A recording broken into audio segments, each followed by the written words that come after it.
নমস্কার, দৃশ্যকল্পে আপনাকে স্বাগত। আমি পলাশ মুখোপাধ্যায়। যাওয়া এবং খাওয়ার নতুন একটি পর্ব নিয়ে যথারীতি চলে এসেছি আপনাদের সামনে।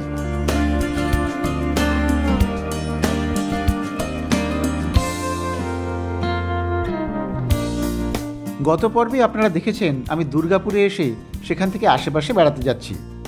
আজও তাই দুর্গাপুর থেকেই চলেছি আমরা দুজন মানে আজও আমার সঙ্গী সুনীত চক্রবর্তী। সুনীতের পরিচয় তো আগে সোনামুখী পর্বে পেয়েছেন আপনারা। আজ আমাদের গন্তব্য বড়জোড়া। বড়জোড়া বাঁকুড়ার উত্তর অংশে ক্রমশ বেড়ে চলা একটা শহর। দুর্গাপুর শিল্পাঞ্চলের পাশ ঘেঁষেই এই বড়জোড়া ব্লক।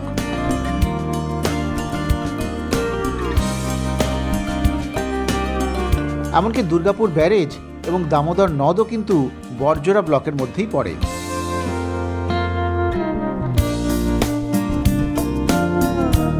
কথা বলতে বলতে এসে গিয়েছি দুর্গাপুর ব্যারেজে। আমাদের দুর্গাপুর ভ্রমণ পর্বে কিন্তু আমরা এই ব্যারেজের ছবি দেখিয়েছিলাম আপনাদের, তবে সেটা ছিল ব্যারেজের দুর্গাপুরের দিকের অংশটি। আজও আমরা এই ব্যারেজ ঘুরে দেখব বড়জোড়ার দিকের অংশে, সেটা অবশ্য ফেরার পথে। এখন যাব সোজা বড়জোড়ার দিকে।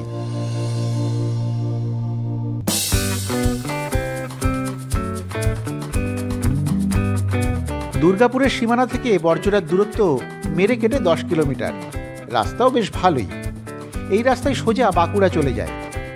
আমরাও মিনিট 15-এর মধ্যেই সেই রাস্তা ধরে চলে এলাম বড়জোড়ার মোড়ে। এখান থেকে ডান দিকে বেঁকে যাব আমরা।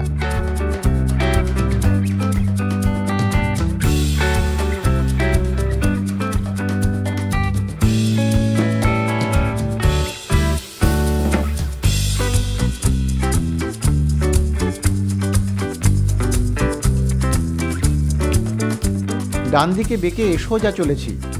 আমাদের প্রথম গন্তব্য বড়জোড়ার পাশের গ্রাম মালিয়াড়া। যাচ্ছি সেখানেই।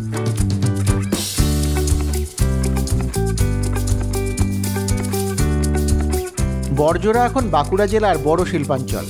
এই পথের ধারেই গড়ে উঠেছে বিভিন্ন কলকারখানা।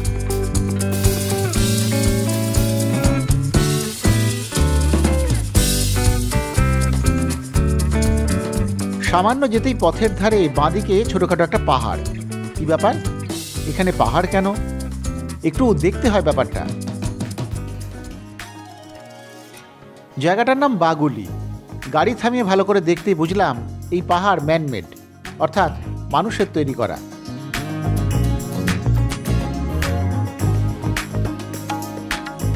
একটু উঠেই দেখতে হবে ঠিক কি বিষয়। কোনো মতে হাঁচর পাচর করে উঠে গেলাম পাহাড়ে। উঠে বুঝলাম এটি আসলে একটি ওসিপি বা ওপেন কাস্ট প্রজেক্ট। কয়লা তোলার জন্য মাটি তুলে রাখা হয়েছে, সেটাই এমন পাহাড় প্রমাণ হয়ে দাঁড়িয়েছে। উপরটা কিন্তু বেশ ভালো, নিরিবিলি, নির্জন।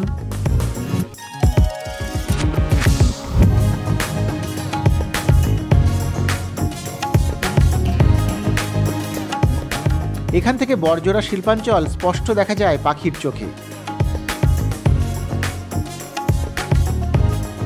নিচে সুনীত দাঁড়িয়ে আছে, ছোট্ট দেখাচ্ছে তাকে। একটু পিছনের দিকে গিয়ে দেখলাম কয়লা তোলার জন্য কাটা অংশে এখন সুন্দর জলাশয়। ওপর থেকেও ভালোই লাগছে দেখতে। কাছে যাওয়ার ইচ্ছে হলো। চললাম জলাশয়ের কাছে। লোকালয় কাছে পিঠে নেই, তাই এই অংশটা আরো নির্জন, শান্ত। পাথুরে খাদানের বুকে এই জলাশয় দেখতে বেশ সুন্দর। এখানে দাঁড়িয়ে মনে হচ্ছে যেন সত্যি কোনো পাহাড়ি জায়গায় লেকের ধারে দাঁড়িয়ে আছি।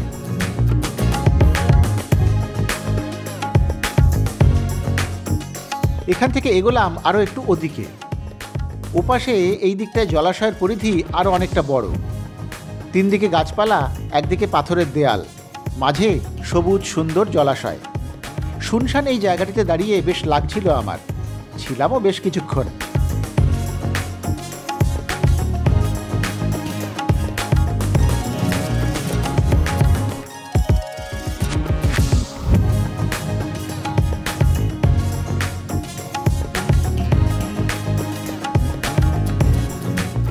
এই জলাশয়ের ধার ঘেঁষে গিয়েছে একটি ছোট্ট ঝোড়া।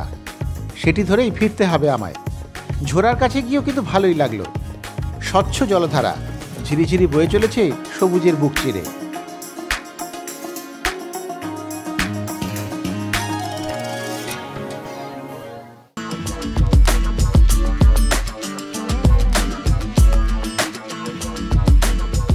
অনেকটা সময় কেটে গিয়েছে।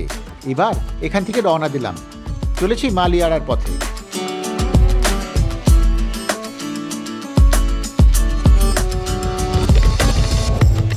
মিনিট 10 পর এসে গেলাম মালিয়াড়াতে। এবার এই বড় রাস্তা ছেড়ে ঢুকতে হবে ভিতরে। আমাদের গন্তব্য মালিয়াড়া রাজবাড়ি এবং সংলগ্ন মন্দির সামান্য একটু ভিতরে।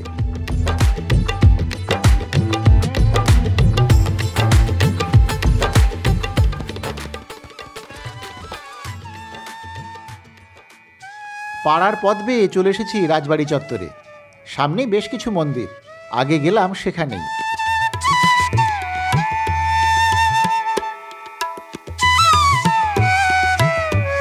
রাজবাড়ির উল্টো দিকে একটা বড় পুকুর, তার ধারে 3টি শিব মন্দির। সেই মন্দির 3টির দিকেই এগোলাম আমরা।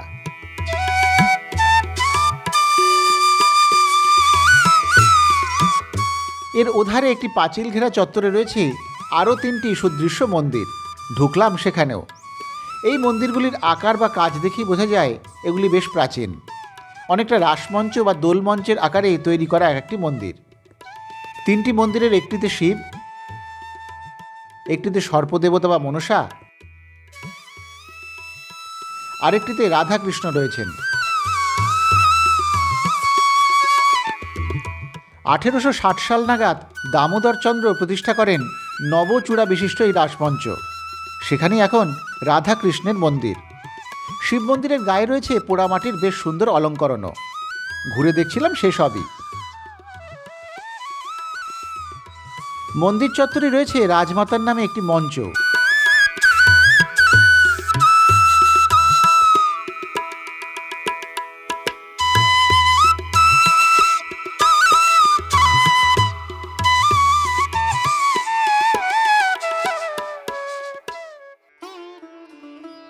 মন্দির চত্বর থেকে এবার যাওয়া যাক রাজবাড়ির ভিতরে। রাজবাড়িটা বেশ সুন্দর, বড়সড়, সাদা রঙের।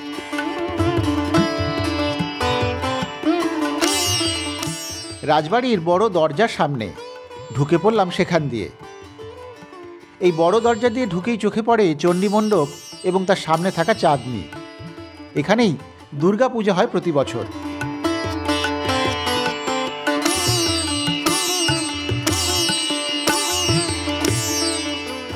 আমাদের সঙ্গে দেখা হলো এই রাজ পরিবারের বর্তমান প্রজন্ম হিমাদ্রি নারায়ণ চন্দ্রাধুর্যের। তিনিই ঘুরে দেখাচ্ছিলেন সবকিছু।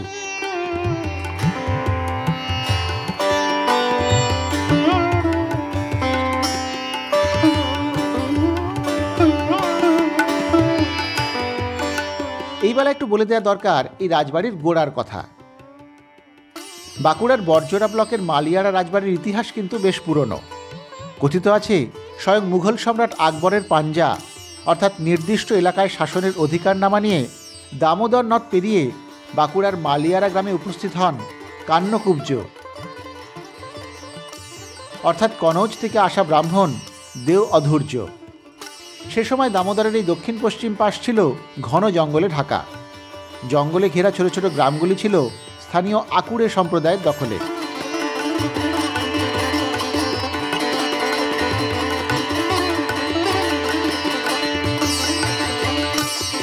মালিয়াড়া গ্রামে পা দিয়েই সেই আকুড়েদের নিজেদের বশে এনে মালিয়াড়া রাজত্বের সূচনা করেন দেও অধূর্য। ধীরে ধীরে নিজের বুদ্ধিমত্তা এবং ক্ষমতায় মালিয়াড়া রাজবাড়ির সীমানা ছড়িয়ে পড়ে উত্তরে দামোদর থেকে দক্ষিণে শালী নদী পর্যন্ত।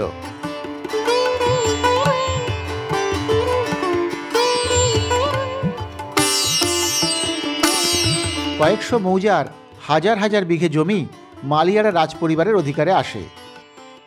রাজত্বের বিপুল আয়ে অল্পদিনেই ফুলে ফেপে ওঠে রাজকোষ। মালিয়াড়া গ্রামে রাজার সুবিশাল প্রাসাদ তৈরি হওয়ার পাশাপাশি রাজপ্রাসাদের অন্তরেই তৈরি হয় বিশাল এই দুর্গা দালান। কথিত আছে রাজত্ব প্রতিষ্ঠার প্রায় সঙ্গে সঙ্গেই আজ থেকে প্রায় 500 বছর আগে রাজ পরিবারের এই দুর্গা দালানে মহা সমারোহে শুরু হয় দুর্গাপুজো।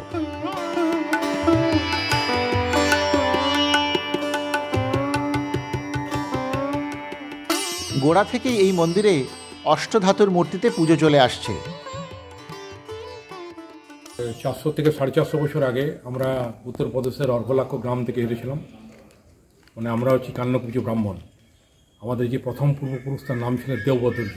উনি ঘোড়ার পিঠে চেপে মা সিংহবাহিনীকে সুদূর উত্তরপ্রদেশের অর্ঘলাক্ষ গ্রাম থেকে নিয়ে এসেছিলেন, কারণ তিনিই আমাদের উত্তরাধিকের প্রথম পুরুষ।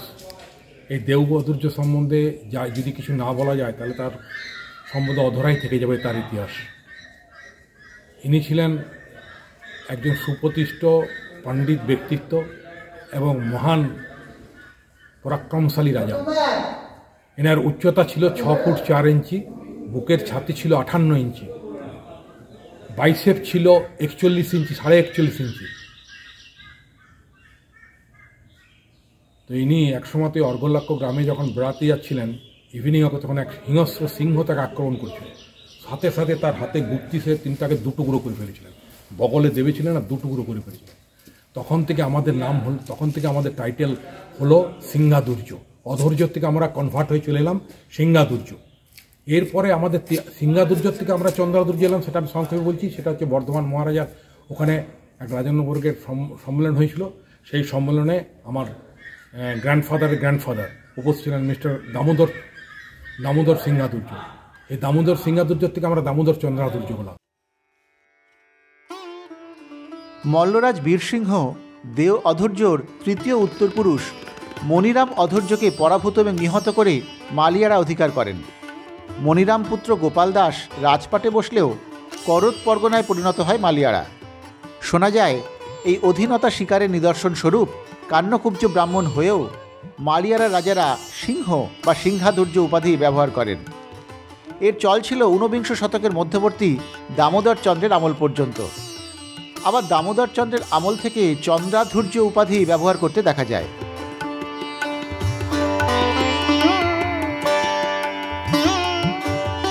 এবারে চলুন যাওয়া যাক একটু ভিতরে কুলদেবতার মন্দিরে। অষ্টাদশ শতাব্দীর শেষ থেকেই মল্ল প্রভাব আস্তে আস্তে বিলীয়মান হতে থাকে। রাজা জয়সিংহের আমলে চিরস্থায়ী বন্দোবস্ত লাভ করে মালিয়ারা। জয়সিংহের পুত্র আমন সিংহ খুব অল্পকাল রাজত্ব করেন, কিন্তু তার রাজত্বকালে নির্মিত হয় রাজপরিবারের কুলদেবতা গোপালজিউর দালান মন্দির। তারপরে রাজপাটে বসেন আমান সিংহের পুত্র দামোদর চন্দ্র। তার সময়কাল ঊনবিংশ শতাব্দীর মধ্যবর্তী অংশ। দামোদর চন্দ্রের আমল মালিয়ারার রাজ ইতিহাসে সুবর্ণ যুগ বলে অভিহিত করা যায়।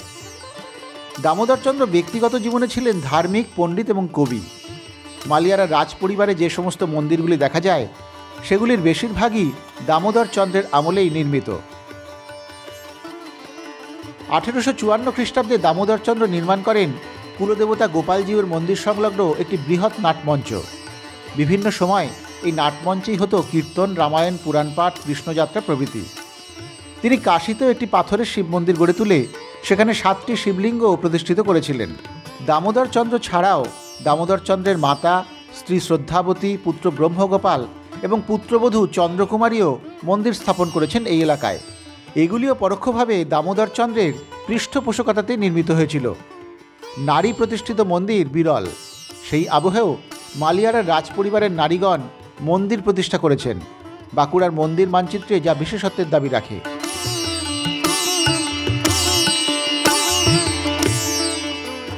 বড় তরফের এই রাজবাড়ি এবং তার ইতিহাসের মাঝে যেন হারিয়ে গিয়েছিলাম। অনেকটা সময় এখানেই কেটে গিয়েছে। এবার চললাম মেজ তরফ দেখতে। মেজ তরফে অবশ্য তেমন কিছুই নেই, বড় গেটটি আছে। তার ভেতর দিয়ে প্রবেশ করলে একটি মন্দির এবং তার সামনে নাটমঞ্চ রয়েছে। সেটাই দেখা হলো কিছুক্ষণ।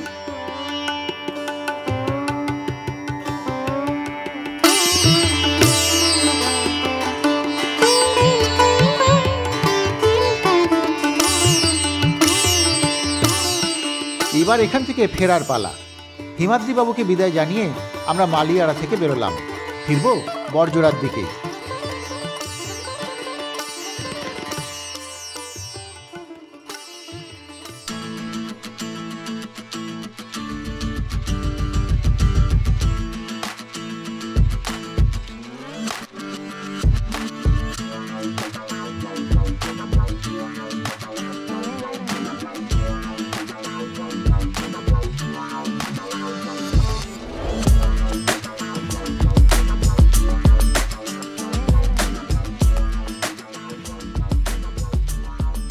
4-5 কিলোমিটার পরেই ঘুটগড়িয়া মোড়ে এসে এবার ডান দিকে বেঁকে যাব, কারণ আমাদের পরবর্তী গন্তব্য রাধা দামোদর মন্দির রয়েছে এদিকেই।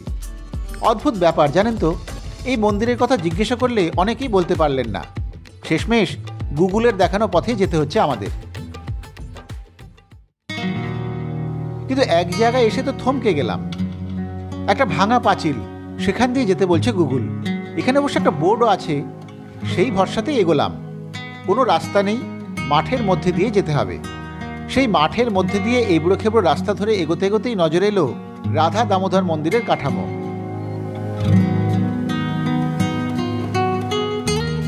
চলে এসেছি রাধা দামোদর মন্দিরের এই চত্বরে। কেউ কোথাও নেই, ফাঁকা নির্জন প্রান্তর। এই মন্দিরের চারিপাশেই এখন নানান কলকারখানা। তাদের নিষ্কাশিত বিষবাষ্পের মধ্যেই টিকে আছে এই মন্দির। পুরাতত্ত্ব বিভাগের একটা ফলক রয়েছে, সেখান থেকেই জানা যায় কিছু।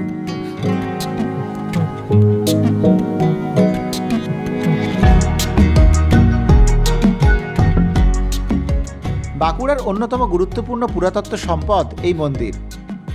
12.2 মিটার বা 40 ফুট উচ্চতাযুক্ত এই মন্দির ওড়িশা রীতি অবলম্বনে নির্মিত। এটি নাগর শ্রেণীর শিখর মন্দির, যা পঞ্চরথ শৈলীতে নির্মিত। শিখরের চারদিকে 4টি লম্ফমান সিংহের প্রতিকৃতি লক্ষ্য করা যায়।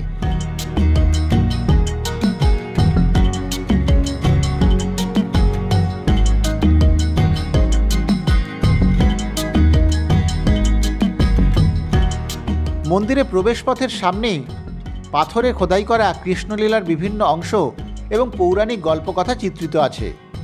প্রতিষ্ঠা লিপি নেই, তবে ভারতীয় পুরাতত্ত্ব সর্বেক্ষণ বিভাগের বোর্ড থেকে জানা যায় এই মন্দির 1600 শতকে নির্মিত।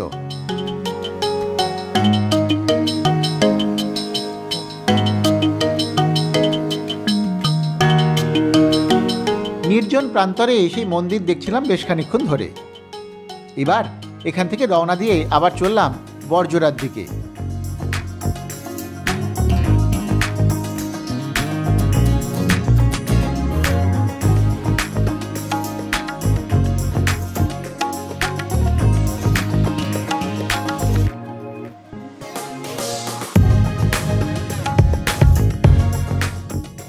বড়জোড়া কলেজ মোড়ের কাছে একটু দাঁড়াতেই হলো। এখানেই আছে মৌচাক। মৌচাকের মিষ্টির সুনাম আছে এই তল্লাটে। দোকানটি খুব বেশি দিনের কিন্তু নয়। দোকানে তো অনেক রকম মিষ্টি আছে, তবে আমরা খাবো এদের স্পেশাল মালাই চপ।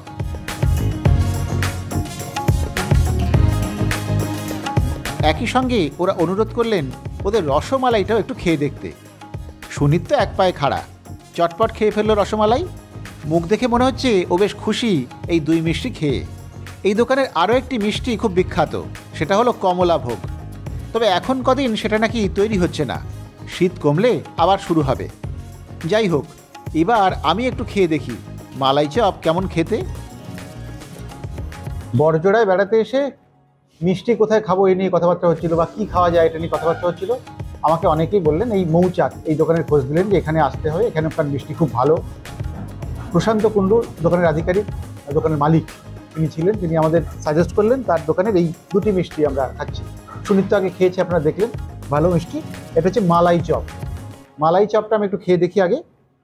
মালাই চপটা কিন্তু এমনি বেশ নরম, সুন্দর দেখতে, খারাপ না, সুন্দর দেখতে। বাহ, মালাই চপটা সত্যি খুব সুন্দর। প্রশান্তবাবুর সাজেশনে খেয়েছি আমরা, কিন্তু খুব সুন্দর। মালাইয়ের একটা আস্তরণ রয়েছে, চপ শুধু ছানা দিয়ে তৈরি, বেশ সুন্দর খেতে। তার সঙ্গে আমাকে ওরা সাজেস্ট করেছিলেন রসমালাই। রসমালাই যদি কমন, অনেক জায়গাতে খেয়েছি আমরা, তবু দেখি এখানে কেমন কী করছে ওরা। আচ্ছা,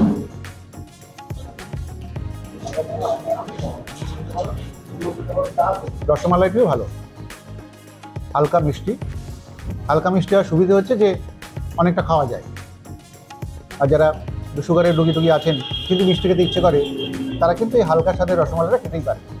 যাই হোক, আমরা এই দোকানে এসে ঠকিনি, ভালো খেতে মিষ্টি। বড়জোড়া বেড়াবো আমরা, আর অনেক জায়গায় যাবো, তো মিষ্টিটা খাওয়া হলো।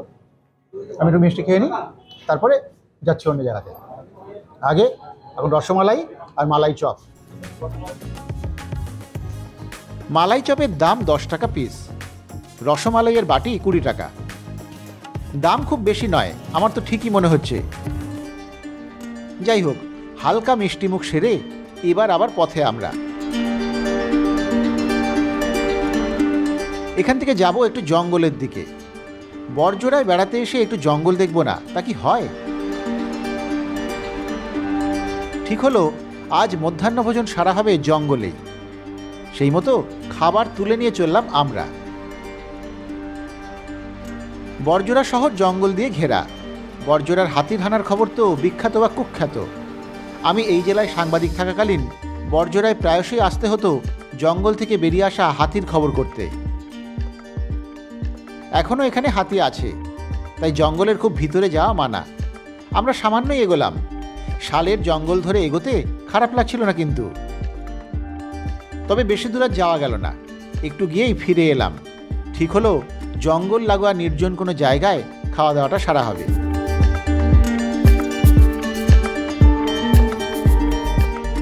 সেই মতো দাঁড়িয়েছি এখানে, গাড়ি পাশে রেখে এবার শুরু খাওয়া দাওয়া। সুনীতের আজ একাদশী, তাই ও বাড়ি থেকেই খাবার এনেছে।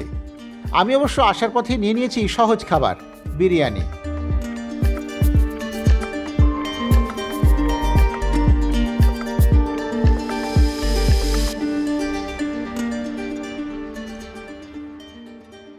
আজকে এই যে মধ্যাহ্নভোজন আমরা সারছি, আমাদের কথা হয়েছিল যে বড়জোড়া অঞ্চলটা পুরোটাই জঙ্গল দিয়ে ঘেরা প্রায়। বড়জোড়া তো আপনারা শুনেইছেন, নানা রকম হাতির উৎপাত, হাতি চলে আসে। তো আমরা চেয়েছিলাম যে জঙ্গলে গিয়ে যদি খাওয়া দাওয়া করা যায়, সেই জন্য খাবার একদম বেঁধে ছেঁধে নিয়ে চলে এসেছি। আজকে আর হোটেলের 4 দেয়ালের মধ্যে বসে খাচ্ছি না। আমি আর সুনীতের আজকে অবশ্য সোমবার, নিরামিষ খায়। ওর খাবারটা অবশ্য বাড়ির থেকেও নিয়ে এসেছিলো। আমারটা আমি কিনে নিয়েছি বিরিয়ানি। দুজনে মিলে এই খাওয়া দাওয়া সারছি এখন এই বড়জোড়ার পাশে একটা জঙ্গলে। অসাধারণ পরিবেশ, চারিদিকে সবুজ গাছপালা, ঘাস। একটু হাতির ভয় আছে, বন দপ্তরের আধিকারিকরা বলছিলেন যে হাতি এখন রয়েছে এখানে। তো ওই ভয়টাও কিন্তু একটা বেশ অন্যরকম ভালোবাসা সঞ্চয় করেছে আর কি। তো এই ভয়, ভক্তি, ভালোবাসা এসব মিশিয়ে দুপুরের মধ্যাহ্নভোজন সারছি আমরা বড়জোড়ার পাশেই জঙ্গলে।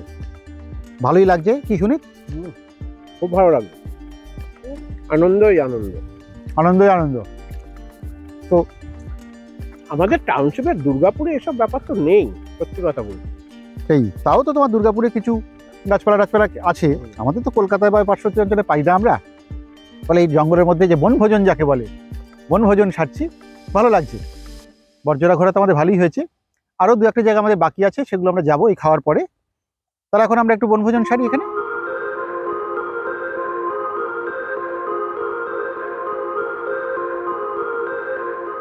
সবুজের মাঝে দারুণ পরিবেশে সারা হয়েছে মধ্যাহ্নভোজন। এবার আমরা বেরিয়ে পড়েছি বড়জোড়া থেকে, যাচ্ছি দুর্গাপুরের দিকে। না, এখনই ফিরে যাচ্ছি না, দুর্গাপুর ব্যারেজ দেখা বাকি এখনো।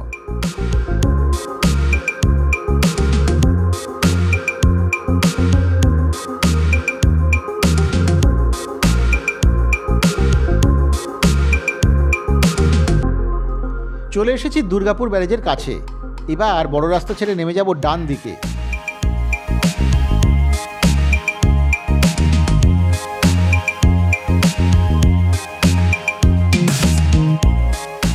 শুনেছিলাম এদিকে নতুন একটা পার্ক হয়েছে, দেখি কি ব্যাপার সেটা। এসেছি নতুন এই পার্কে, তবে এটি এখনো চালু হয়নি, কাজ চলছে, সুন্দর করে গড়ে তোলা হচ্ছে।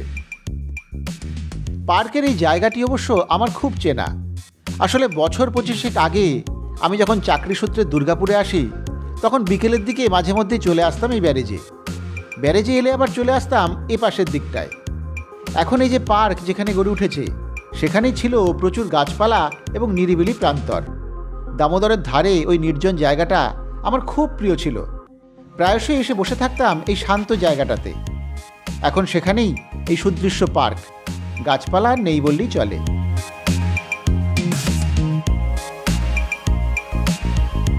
ব্যাপারটা ভালো হয়েছে না খারাপ সেটা তো বিতর্ক সাপেক্ষ, তবে আর যেখানে নির্জনতা থাকবে না সেটা হলফ করেই বলা যায়। এই পার্ক বানাচ্ছে বন দফতর, চালু হতে এখনো নাকি সময় লাগবে।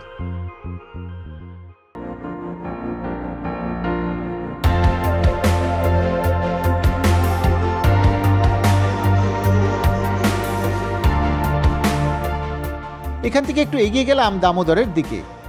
এখানে ব্যারেজে এখন কাজ হচ্ছে, তাই এখানে এখন যন্ত্র এবং মানুষের আনাগোনা। তবে ভালোই লাগছিল বহুদিন পরে সেই চেনা জায়গাটাতে এসে।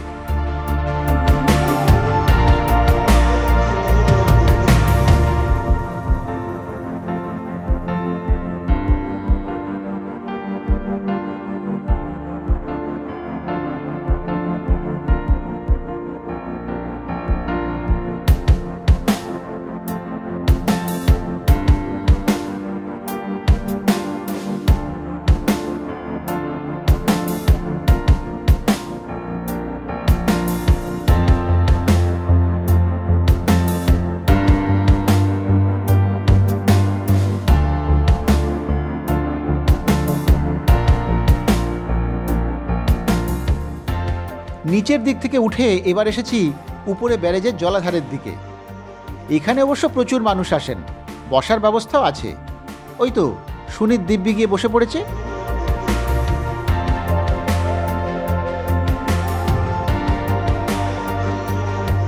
সুবিশাল জলাধার, এখান থেকে ব্যারেজকে বেশ ছড়িয়ে দেখা যায়। এখানে দুদণ্ড বসে থাকতে কিন্তু মন্দ লাগে না।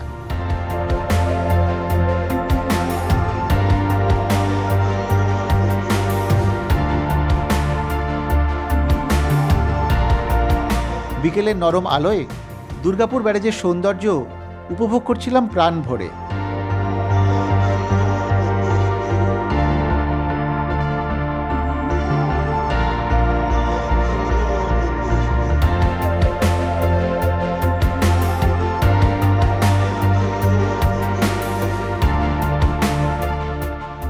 এবারে ফিরতে হবে। দুর্গাপুর ব্যারেজ থেকে রওনা দিলাম আমরা। ফিরতি পথে এবারে বলি বড়জোড়া আসা যাওয়ার ব্যাপারে। কলকাতা থেকে বড়জোড়া গাড়িতে বা ট্রেনে আসতে গেলে দুর্গাপুর হয়ে আসাই সুবিধে। দুর্গাপুরে ট্রেনে এসে স্টেশন থেকেই বড়জোড়া যাওয়ার বহু বাস মেলে, আধ ঘন্টা সময় লাগে। এছাড়া কলকাতা থেকে যে বাসগুলি দুর্গাপুর হয়ে বাঁকুড়া যাচ্ছে সেগুলি সবই কিন্তু বড়জোড়া হয়েই যায়।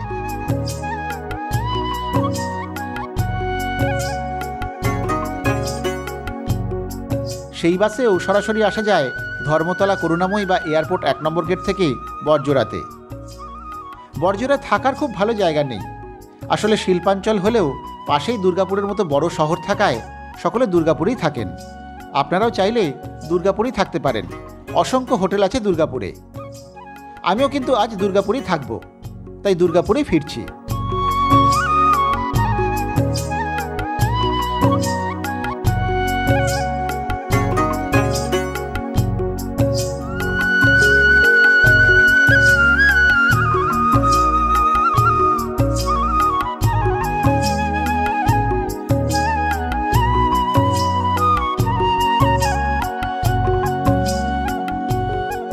আজ তাহলে এখানেই শেষ করি। আগামীকাল বেরোবো দুর্গাপুরের কাছেই আরেকটি অন্য জায়গাতে। সেটা আসবে আগামী বুধবারে পরের পর্বে। দেখতে ভুলবেন না যেন। সকলে ভালো থাকবেন, সুস্থ থাকবেন, এভাবেই দেখতে থাকবেন দৃশ্যকল্পের ইউটিউব চ্যানেল।